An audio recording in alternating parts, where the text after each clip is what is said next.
Hi guys, it's Wednesday again, and it's the first day of April, so this is our first video of April.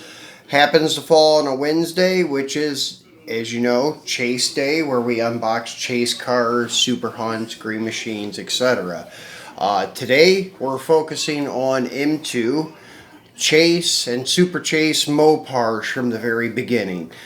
Some of these cars have already been unboxed, but sometimes I put them back in their box to display them better.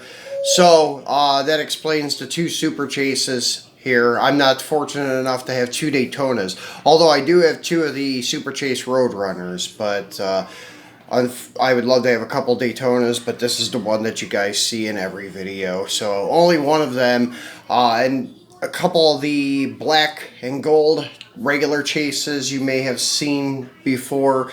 I use a lot of them in my Instagram pictures, and by the way, if you guys want to see some of my pictures, which are much better than just seeing it in the video, check me out on Instagram, same name, Ron's Muscle Car Diecast.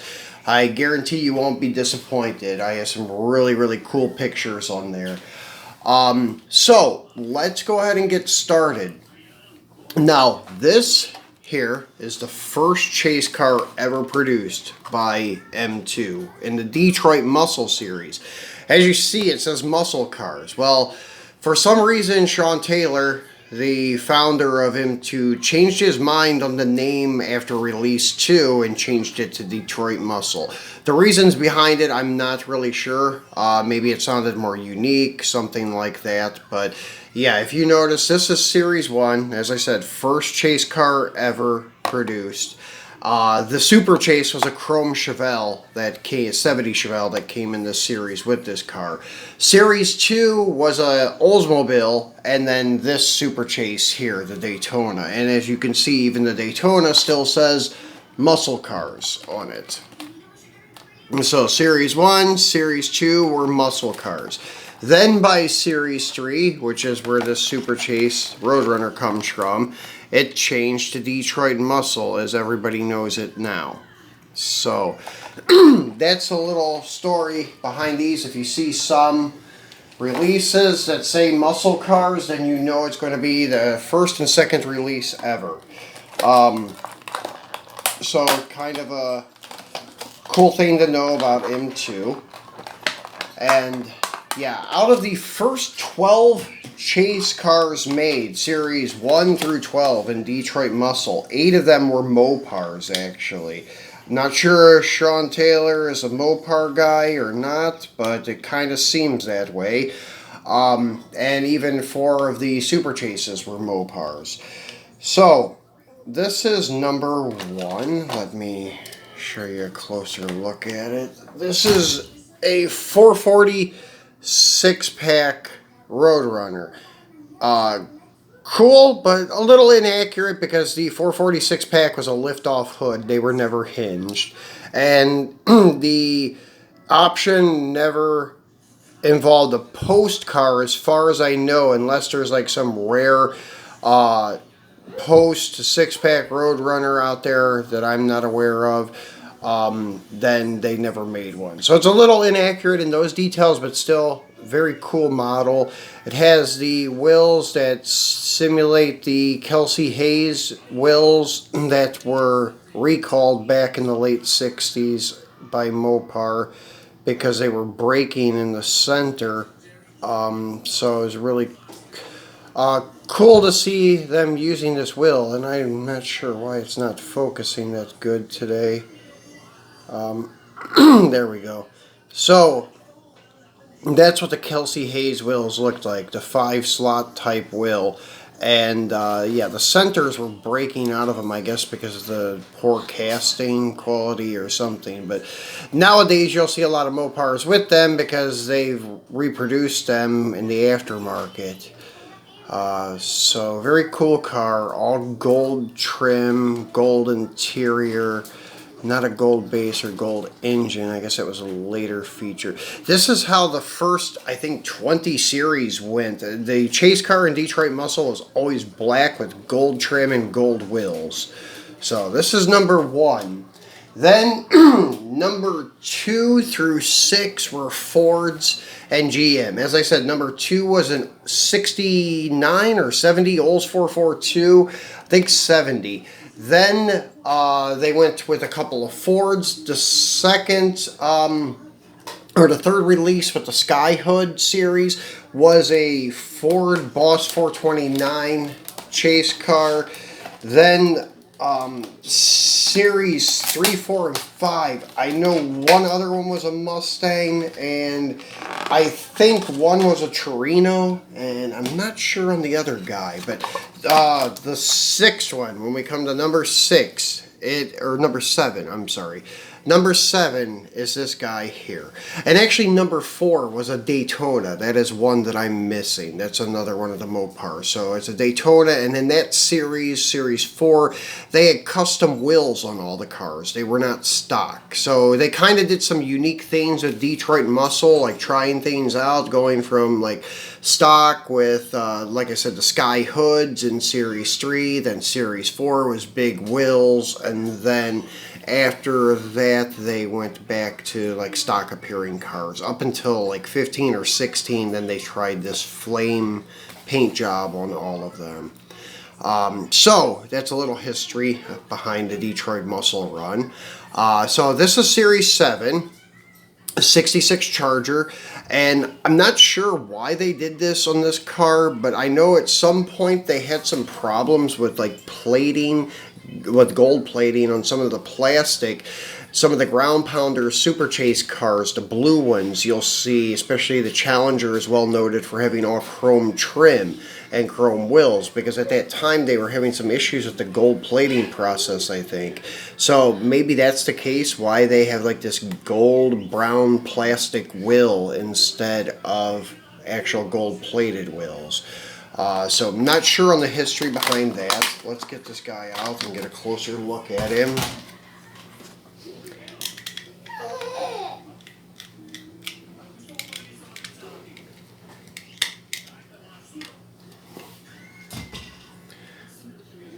So this is series 7 Detroit Muscle chase car.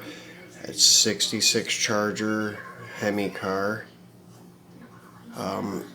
Once again, gold trim and, well, kind of gold wheels. As I said, there's got to be a reason behind why the wheels are like a plastic, just molded in a gold plastic instead of actually being gold plated. Actually, it's not a Hemi car, it's a 383 car, as I see now on the fender.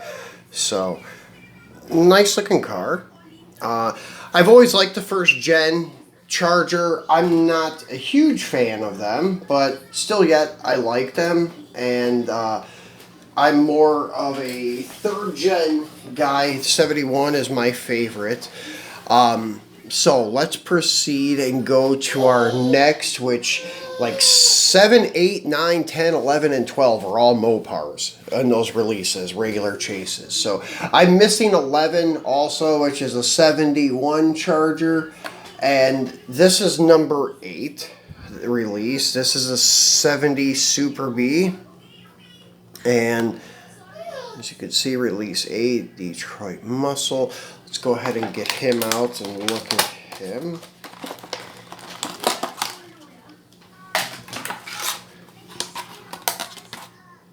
And as I said before, these have been open prior for pictures, for display purposes, so the packages are already cut, which usually I do this anyways prior to the video. That way it's easy to access the cars and we're not wasting all this time cutting open packages. Still have to unscrew these from the base though, so it's a little time consuming. Sorry about that. So there's the 70 Super B with that double grill, the really cool looking grill in the 70s with the wraparound chrome bumpers, the dual bumpers. It's like each grill separate with its own bumper. Really cool looking. And this guy is a 440 car, I think. It doesn't say on the package. I think it is a 440. But yeah, the Super B had that really cool looking hood that was special for them. pretty cool looking. Almost dropped that one on the floor. So there is a look, gold wheels, gold trim, and that gold plastic like interior. It's a really cool car. And a little bit of paint rashing on the hood, but really that's not bad, that it can be rubbed off. So let's go to our next one, which would be release number 9, which is another Roadrunner. You may have seen, if you follow me on Instagram, you'll see probably the first and this one together in some pictures, because release 1 and then release 9 were Roadrunners. First one was a 446 pack, and then this one is the 383 with that trademark double stripe hood, and that was it. Usually the hood was mostly stripes, and only the original paint was right dead in the center on these Roadrunners, and this hood was famous on the 383s and the Hemi cars, this style hood. So let's get him off the base and get a look at him. And if you notice on some of these, I'm not sure why they use these, but they have yellow line tires. Instead of red line tires, they're using a yellow line.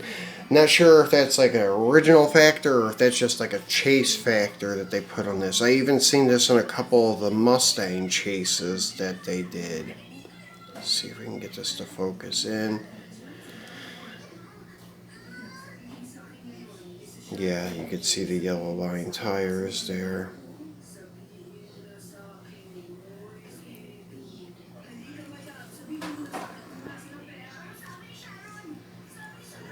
Detailed 383.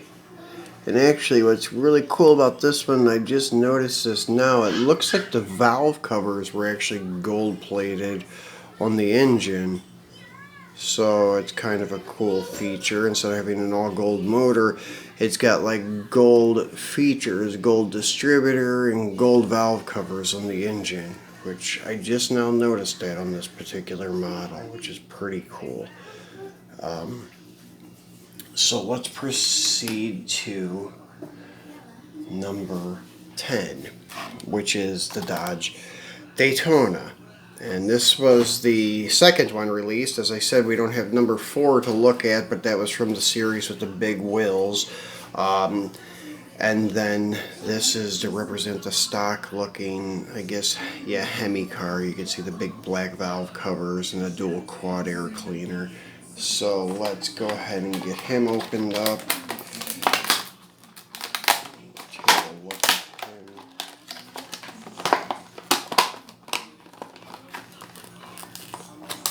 As I said, after this one, we don't have number 11 also, which was a 71 Charger, which is my favorite year actually for the Charger, the 3rd gen. Hopefully I can locate one of them while I'm here, or if I go back to the States soon, I will try to find one there, because as I said, that's a pretty cool car. And also I'd like to get the other Daytona too, just to have it and have all the first Mopars, but we're doing well with having a big majority of them. And this is cool too, and that's another thing that just made me look, is this has a gold air cleaner also, kind of like the gold valve covers on the other Roadrunner. So very cool how they did that, the little gold motor features.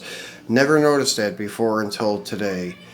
It's even got a gold distributor cap and such, so very cool, subtle features. I don't have a stock one to look at to compare it to from the same series to see if it did have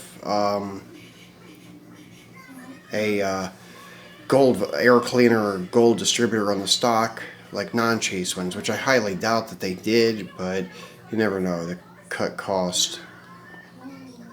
So yeah, this is a pretty cool one. Usually this car is sitting in the showroom with the chrome Daytona, with all my other like rarer chase Daytonas. I got the gold 10th anniversary, as you can see back there, and then in the middle there's the pink, like breast cancer awareness, Detroit muscle release, regular chase, and then in the background, back corner, there's the Black Bandit green machine. You can kind of see him back there in the distance. So usually the Chrome Daytona is sitting right in the front across from the gold Daytona, and then the black and gold one is usually right beside this regular gold one. So this is release 12, the CUDA. Sorry I didn't show you the package, but trying to wrap this up here so it's not too long of a video. So yeah, here's the CUDA Hemi car. Very cool shaker hood. And I love those gold billboards and the black paint. I actually put this on Instagram the other day with some pictures and called it Goldfish. I thought it was very fitting for this car. Not sure if they ever did a Super Chase all gold. I know they did a Super Chase all chrome CUDA, which I really want to get my hands on that. And then they did, for release 4, the Big Wheel Super B all chrome. So I definitely would like to find those two for a reasonable price, but these Super Chases are usually ridiculously priced, especially that Daytona. Luckily, that's the first one I found, and found it for a reasonable price while living here in Manila. But the CUDA and the Super B I have not been able to locate yet, but you can usually get them on eBay for about $100 each, which is still kind of pricey, but they are cool. But this is the regular rendition of the CUDA. And I know this camera shows all the little flaws in the paint, but really it's not that bad in person. I noticed that even on the Daytona it shows some, but it's really not that bad when it's here in person. So there's the Super Chase Roadrunner again. We'll get this out of the pack and take a look at it too. I know you guys have seen it in previous videos. And as I said, I have 2 of these. I was fortunate enough to locate 2 of them while I've been living here. But I opened both of them, and I know a lot of people criticize me for opening these because they're Super Chases and so on, but I don't plan on selling them. I plan on keeping them, and I like my cars loose. But I know I pointed it out before, and I will keep telling you guys about this. The rubber bands will destroy your paint on any of your cars if you don't get that rubber band off. So that's one reason I opened both, is to get the rubber band off. And I haven't taken the time or made the effort to rub off the residue on the hood, but you can still see a little bit of residue from the rubber band. But that will come off. It's above the chrome. But as I said, I haven't made the effort on this one. The other one I did because the hood actually came off the pedestals of the other one, so it made it easier to rub the hood out. But yeah, you guys want to make sure you get those rubber bands off your cars. Even if they're high-end cars that you don't want to open, if you don't open them and take the rubber band off, they're going to be destroyed in a few years. I've seen a lot of nice 100% Hot Wheels get totally destroyed because of those rubber bands. So there you go, the Super Chase Daytona. We'll take him off the stand and out of the package because I got to put him back in his garage at the dealership here, where he normally resides at. So yeah, these are all your first, well, mostly all of your first Chase Detroit Muscles from M2, and a couple of their Super Chases. As I said, out of the first 12, 8 of them were Mopars. Unfortunately, I only have 6 of them to show you, but I had pointed out the other 2. One's a Daytona, one's a 71 Charger. So here's the Daytona up close and personal again, and it's a very beautiful car. The chrome looks really cool. I did an Instagram picture of both Roadrunners and the Daytona together with actually a Johnny Lightning chrome dart, which I do have really handy right now, so I'll show it to you. It's usually sitting in Mr. Norm's parking lot, which all of those go great together. As you can see here, they look really cool together. And then having the other 6-pack car there looks really good. So yeah, this is all of them together. So on Saturday we'll do another video, the comparison review video. This weekend we're going to be going over the Grand National. It's 83 to 87 GN Regal T-Type platform. So all of them are based on a Regal. So I've got renditions by a lot of manufacturers, probably 5 or 6 different companies, and actually both of Johnny Lightning's versions of it. So we'll be going over that this Saturday. So be sure to tune back in and we'll take a look at the Buick Grand National and 164th by 5 different manufacturers. If you have not subscribed yet, be sure to do so, because every week we unbox very rare cars, and we will continue to do so. So thanks for watching. Until next time, stay healthy.